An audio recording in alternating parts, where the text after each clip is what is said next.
Isang masamang balita para sa mga solidong fans ng Dubs at ng kupo ng Golden State Warriors mga kaibigan, kung saan hindi pa rin daw po maglalaro si Stephen Curry bukas sa laban nila sa road contra Los Angeles Lakers.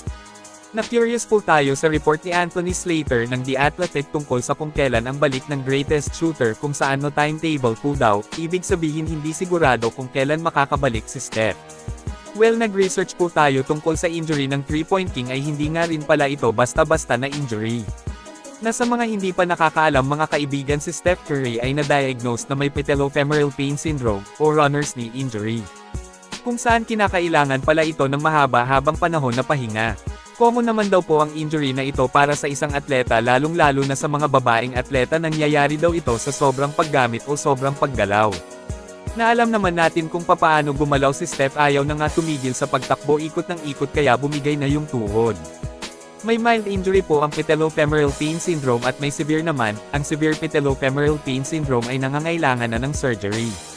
Well, naniniwala naman tayong mild lang yung kay Steph, pero yun nga, nangangailangan pa rin nga ito ng mahabang pahinga. Estimated na 46 weeks o 68 weeks, bali isang buwan o posibleng lumagpas pa.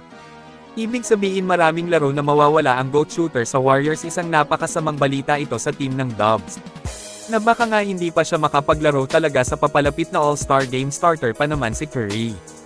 Kinakailangan talaga na mag-step up sa Warriors yung mga inaasahan nilang mga manlalaro, habang hindi pa nakakabalik sa lineup nila ang greatest shooter. Well, may DeAnthony Melton naman at may Kristaps Porzingis na rin, kaya palag pa rin sila. At patuloy na gumagawa naman na ng malaking ingay ngayon itong si Al Horford. Talagang matinik pa rin si Al, kahit may edad na siya ay nakakasabay pa rin sa mga batang mga kalaban. Ibang klase pa rin nga ang kanyang depensa at syempre hindi pa kumukupas ang kanyang shooting. Higit sa lahat ang taas ng kanyang basketball IQ.